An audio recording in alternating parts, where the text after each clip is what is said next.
বন্ধুরা, কেমন আছো সবাই? ওই দেখো তোমাদের দাদাভাই দৌড়ে দৌড়ে ঘরে ঢুকছে বৃষ্টির মধ্যে, দোকানে গেছিলো। আজ হচ্ছে রবিবার আর এখন দেখো সকাল 10:30 প্রায় বাজে।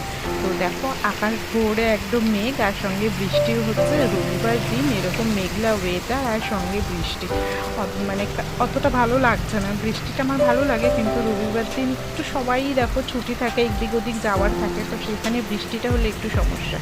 আর ঘুম থেকে উঠেই তোমাদের দাদাভাই দেখছি মানে বারান্দায় এসে তোমাদের দাদাভাই এই সমস্ত গাছগাছরাগুলো পরিষ্কার করে রেখেছে। নিচে না অনেক আগাছা হয়ে গেছিলো, সেগুলো পরিষ্কার করে দিয়েছে। তো বেশ ভালোই লাগছে বারান্দাটায় দেখতে। আর দেখো এই যে আমার টগর গাছে একটা ছোট্ট টগর ফুল হয়েছে। আর আজকে সানডে, তো যেহেতু রবিবার সোনুর আজকে একাডেমি আছে, সেটাই বারান্দায় এসে বারবার দেখছি ব্যালকনিতে যে ও আজকে একাডেমিতে নিয়ে যেতে পারবো নাকি। তো এই করতে করতে 10:30 তো বেজে গেছে। আর চলো রান্নাঘরে গিয়ে দেখাই তোমাদের কি কাণ্ড। দেখো সোনু কি করছে। সোনু কিন্তু মাকে হেল্প করছে। আমি রান্নাঘরে যাওয়ার সাথে সাথেই ও বলছে দাও মা আমি কেটে নিই। বললাম নেই, তাহলে আলুই ছাড়া। তো আলুগুলোকেও ছাড়িয়েছে। আর কারণটাও বলছি, কারণ সোনুর আজকে আবদার হয়েছে দুপুরের লাঞ্চে ও বিরিয়ানি খাবে। এমনিতেই সানডে, চিকেন ডে, তার মধ্যে আবার বিরিয়ানি। ও একটু হেল্প করে দিচ্ছে, তো বললাম হেল্প করে দেয়। তোমাদের দাদাভাইও এসেছে আমাকে একটু হেল্প করতে। এদিকে দেখো চালটা আমি ভিজিয়ে রেখেছি। হচ্ছে কিমা দিয়ে ঘুগনি, যেটা সজল দিয়ে গেছিলো কালকে। যেহেতু কালকে শনিবার ছিল তাই আমরা খাইনি, তাই এটাই আজকে সকালে আমাদের টিফিন করব পাউরুটি দিয়ে। তো ওটা ভালো করে গরম করে নিয়েছি, এবার ওটা পাউরুটি দিয়ে খাবো। আর ততক্ষণে তোমাদের দাদাভাইকে বললাম চিকেনটা একটু ম্যারিনেট করবো। আজকে যেহেতু সানডে তাই জন্য একটু ফ্রি আছে, তাই তোমাদের দাদাভাইও আমাকে হেল্প করে দিয়েছে। তো চিকেনটা ভালো করে ধুয়ে নিয়ে পরিষ্কার করে নিয়েছি। এর মধ্যে আদা রসুন পেস্ট দিলাম, নুন দিয়েছি, আর দেবো সাদা তেল আর কাশ্মীরি মির্চি, টক দই, এগুলো দিয়ে ভালো করে চিকেনটাকে ম্যারিনেট করে আধ ঘন্টা মতো রেখে দেবো। তারপরে মেন প্রিপারেশনে যাব। তো চলো এটা নিয়ে ভালো করে ম্যারিনেট করুক তোমাদের দাদাভাই। আর সোনুকেও ততক্ষণে আমি খাবারটা দিয়ে দিয়েছি, ও খেয়ে নিয়েছে। আর এটা ম্যারিনেট হতে থাকবে, ততক্ষণে তোমাদের দাদাভাইকে আমি সকালের খাবারটা দিয়ে দেবো। বিরিয়ানিটা তাড়াতাড়ি করে করছি, কারণ হচ্ছে দুপুরে খাওয়া দাওয়ার পর একটু রেস্ট নিয়ে যদি ওয়েদারটা ঠিক হয়ে যায় তাহলে তো ওকে নিয়ে আবার একাডেমিতে যেতে হবে সোনুকে। তাই জন্য একটুখানি আমাদের রবিবার শনিবার এগুলো একটু তাড়াতাড়ি দিনগুলো খুব তাড়াতাড়ি মানে রান্নাবান্নাটা সারতে হয়। সোনুকে একটু তাড়াতাড়ি খাইয়ে দিতে হয়, কারণ কম করে 1-1:30টার মধ্যে ওকে খাইয়েই দিতে হয়। তো এই ওয়েদারে আজকে বিরিয়ানিটা কিন্তু ভালোই জমে যাবে। তো চলো এটা ম্যারিনেট হয়ে যাক। আর তোমরা কিন্তু আজকে রবিবারে কে কী খেলে আমাকে অবশ্যই কিন্তু জানাবে। তো দেখো দাদাভাই কত সুন্দর করে আমাকে ম্যারিনেট করে দিচ্ছে। তো সোনুও ওদিকে খাবারটা খেয়ে নিক, আর আমাদেরও এদিকে ম্যারিনেটটা করে ফেলি। দেখো চলে এসেছি রান্নাঘরে জলখাবার খেয়ে।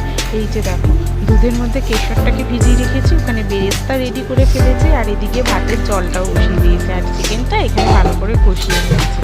তো চিকেনটা এখানে ভালো করে আমি আস্তে আস্তে কষিয়ে নিচ্ছি, ভাতের জলটাও বসিয়ে দিয়েছি। এবার ভাতটা হয়ে গেলেই কিন্তু হয়ে যাবে। চিকেনটাও মোটামুটি হয়ে গেছে। এবার এর মধ্যে কিছু লাস্টে দেওয়ার জিনিসগুলো দেবো, যেটা হচ্ছে তোমার একটুখানি গোলাপ জল, কেওড়া জল, আতর, আর একটুখানি বিরিয়ানি মশলা, যেটা আমি বাড়িতেই রেডি করি, এগুলো একটু দিয়ে দেবো। আর এদিকে আমি আলুটাও সেদ্ধ করে রেখে দিয়েছি কালার দিয়ে, আর একটু নুন দিয়ে আমি আলুটাও কিন্তু এখানে সেদ্ধ করে রেখে দিয়েছি। বিরিয়ানিটা হবে তার মানে শুনলেই যেন মনটা ভালো হয়ে যায়। আমার তো খুব ভালোই লাগে বিরিয়ানি। তো এটা হবে তার মানে আর কিছু চাই না। অনেক দিন বাদে বিরিয়ানি হচ্ছে আমাদের বাড়িতে, জানো তো। এর মধ্যে আমরা অতটা করিনি। আর এই গামলাটা আমাদের এনে দিয়েছে তোমাদের দাদাভাই, তো এটাতেই আমরা দমে দেবো। তো চলো হয়ে গেছে। এবার বাকি মশলাগুলো দিয়ে এবার এদিকে ভাতটাতে মানে চালটাও দিয়ে দেবো। জলটাও ভালো করে ফুটে গেছে, আর ওর মধ্যে গোটা মশলাগুলো কিন্তু দেওয়া হয়ে গেছে। তো চলো ঝটপট করে এগুলো দিয়ে ফেলি। তো হয়ে গেছে বিরিয়ানি রেডি। আর ফাইনাল লুকটা হয়েছে দেখো এরকম, কি সুন্দর দেখতে হয়েছে, বাহ খুব সুন্দর দেখতে হয়েছে। আর চালগুলো না পুরো মানে ভাতগুলো দাঁড়িয়ে গেছে একদম উপরে যে ভাতগুলো থাকে, তাই তাহলেই বুঝতে হবে প্রপার দমে হয়েছে। দমে দেওয়া হয়ে গেছে, বিরিয়ানি গোছানো হবে। পকোর জন্য একটা বাটি যাবে পকোর কাছে, একটা যাবে বুড়োর কাছে, আর সজল আসবে রাত্রেবেলা। তো চলো, খাওয়া দাওয়া হয়ে গেছে, একটু রেস্ট নিয়ে নিয়েছি, এবার বিকেলে যাচ্ছি একাডেমিতে। দেখেছো সারাদিন বৃষ্টি, কিন্তু এখন ওয়েদারটা কতটা সুন্দর হয়ে গেছে। আমরাও সবাই রেডি হয়ে গেছি, হয়ে যাচ্ছি একাডেমির দিকে। তো চলো যাওয়া যাক একাডেমিতে, আবার রাতে সজল আসবে, তো সেই জন্য তাড়াতাড়ি বাড়িও ফিরতে হবে। আর এই যে দেখো ওয়েদারটা কিন্তু ঠিক হয়ে গেছে, আর আমার চুলটা আমি ম্যানেজ করতেই ব্যস্ত। এই যে দেখো আকাশে কি সুন্দরটা আকাশটা লাগছে, আর সঙ্গে সোনুর খেলা, ভালোই লাগছে বেশ বিকেলটা। তো এইখানেই সোনু দেখো স্যারের কাছে কতটা কি ও তৈরি হয়েছে তোমরাই দেখে নাও। হ্যাঁ, তো ও প্র্যাকটিস করছে, আর আমিও একটু ভিডিও করে নিলাম ততক্ষণে। এখানে আসলে না মনটা ভালো হয়ে যায়, কারণ ছোটো ছোটো কত বাচ্চারা, তো অনেক ছোটো ছোটো কত বাচ্চারা ভবিষ্যতের জন্য তৈরি হচ্ছে, তাদের মধ্যে কত অ্যাক্টিভ, তারা মানে কত মানে সুন্দর। আমার এই 3টে দিন আমি যেন কোনোভাবে মিস করতে চাই না, আমি চেষ্টা করি এই 3টে দিনই আসার জন্য। তো দেখো কত ভালো লাগছে। এই যে দেখো সোনুর মতনই কত ছোটো ছোটো বাচ্চারা সবাই এসে এখানে খেলে, আর সব গার্জেনগুলো কিন্তু এখানে বসে থাকে তাদের খেলা দেখার জন্য এবং তাদেরকে উৎসাহ দেওয়ার জন্য। তো চলো আমরাও এখানে সবাই মিলে বসে আছি, বন্ধু বান্ধবের সাথে একটু গল্প করে নিলাম। আর একাডেমি থেকে বেরিয়ে এখন সোজা যাচ্ছি মধ্যমগ্রাম। দেখো রাস্তা বৃষ্টিতে না হালকা হালকা নেমেছে, তোমরা কি কিছু বুঝতে পারছো? এই যে দেখো আমরা যাচ্ছি 3জন মিলে, যাবো একটু মধ্যমগ্রাম ওখানে শুনলাম গাছের একটা মেলা বসেছে, তো সেখানেই যাবো। দেখেছো বৃষ্টি পড়ছে, রাস্তাটা এই যে দেখো। তো যাচ্ছি আমি আসছি, আর পেছনে আসছে তোমাদের দাদা ভাই, যাচ্ছি ওই গাছের যে মেলাটা হচ্ছে সেখানে। দেখো সবার মাথায় ছাতা, আর এটা হচ্ছে মধ্যমগ্রাম চৌমাথা একেবারে, দেখতে পাচ্ছি। আর রাস্তাঘাট পুরো ভিজে, বুঝতেই পারছো প্রচণ্ড বৃষ্টি হচ্ছে, আর তার মধ্যে দাদা ভাইকে ধরেছে আমাদের নিয়ে যেতে হবে। তো চলো এসে গেছি। এই যে মেলাটা এত সুন্দর, দেখি না জাস্ট মনটা ভালো হয়ে যায়। দেখো কত গাছ, কত গাছ চারদিকে, যেখানেই তাকাবে কত রকম গাছ, আর কত ইনডোর প্ল্যান্ট, কত নিচের দিকে তাকিয়ে। আর দেখো জুঁই ফুল, বেল ফুল, আমি তো অর্ধেক গাছের নামই জানি না, কিন্তু দেখতে এত ভালো লাগছে, আর সবাই এসে এসে না কিনছে, খুব ভালো লাগছে। যেমন ফলের গাছ, ফুলের গাছ, সবাই দেখে। আর মানে অনেক গাছ হয়, আমরা আনাচে কানাচে দেখি, কিন্তু তার যে এতগুলো ঘুরিয়ে সেটা বুঝতেই পারি। তো দেখো আমি একটা এর মধ্যে জবা গাছ খুঁজছিলাম, একটা লাল যে লাল সেটা, আর একটা জুঁই ফুলগুলো দেখে না মনটা ভরে গেছে তাড়াতাড়ি। দেখো দেখো কত সুন্দর সুন্দর টব, এই যে দেখো কত সুন্দর সুন্দর গাছ। তোমরা যদি গাছগুলোর নাম জানো অবশ্যই দেখো অর্কিড থেকে শুরু করে কি গাছ নেই, সব রকম গাছ। আমি তো অর্ধেক গাছের নাম বলতে পারবো। এই যে টগর গাছগুলো, ছোট্ট ছোট্ট টগর ফুল রয়েছে, কি সুন্দর লাগছে না দেখতে, খুব সুন্দর লাগছে। এইগুলোকে না আমরা ছোটবেলায় কাগজ ফুল বলতাম, একটা নাম বলে কি জানি, আমরা তো ছোটোবেলায় কাগজ ফুল বলতাম। এটার দাম জিজ্ঞেস করলাম, বললো 220 টাকা। আর এইদিকে দেখো এই মাঠটার অবস্থা দেখো, পুরো বৃষ্টিতে কাদা প্যাচ প্যাচ করছে, তার মধ্যেও কত লোক বৃষ্টিতে ভিজে ভিজে এই গাছের মেলাতে এসেছে। এই যে দেখো তো গাছ চারদিকটা দেখি না সবুজে সবুজ দেখে মনটা খুব ভালো হয়ে যাচ্ছিল। আমি তো একটা জবা গাছই খুঁজেই যাচ্ছি। এখানে না মানে অনেক থোকা জবা, পঞ্চজবা, মানে বিভিন্ন রকম জবার পাওয়া যাচ্ছে, দেখা যাচ্ছে, কিন্তু আমার ইচ্ছা আছে একটা নর্মালি জবা নেবো, যেটা সবসময় হয়। আর আরেকটা জবা আমরা এনেছিলাম, কিন্তু সেটা না রোজ হয় না, মানে কম ফোটে আর কি। তো সেই জন্য ইচ্ছা আছে একটা রোজ মানে যেটা নর্মাল হয় সেরকমই একটা কিছু। দেখো আমি গাছ দেখেই যাচ্ছি, আর এইটা দেখো ফলের গাছ, এগুলো দেখো এটা পেয়ারা গাছ, কি সুন্দর লাগছে। এটা দেখো আম গাছ, হ্যাঁ ওপাশে আছে সবেদা গাছ, মানে বিভিন্ন রকম বিভিন্ন রকম। এটা মতো হয় তেঁতুল গাছ।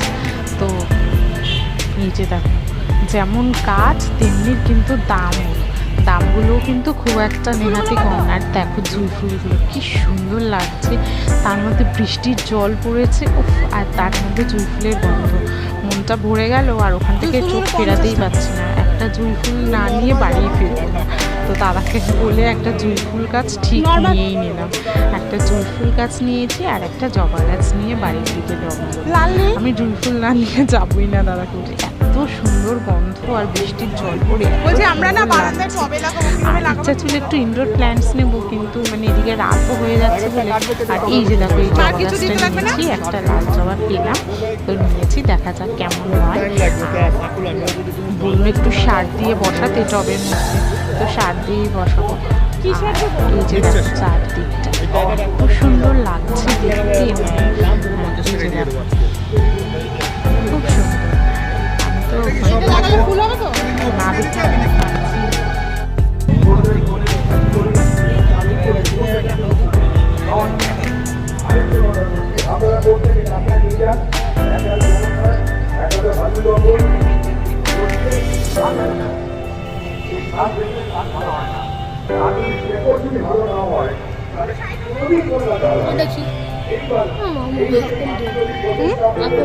না হ্যাঁ এটা এখন তো রজনীগন্ধা।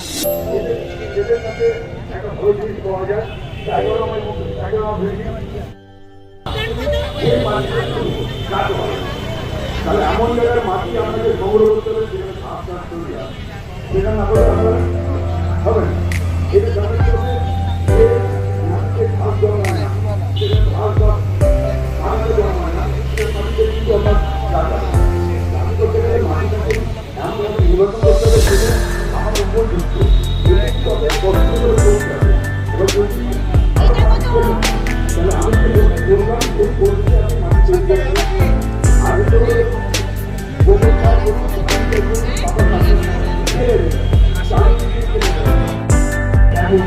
লেবু বাতাবি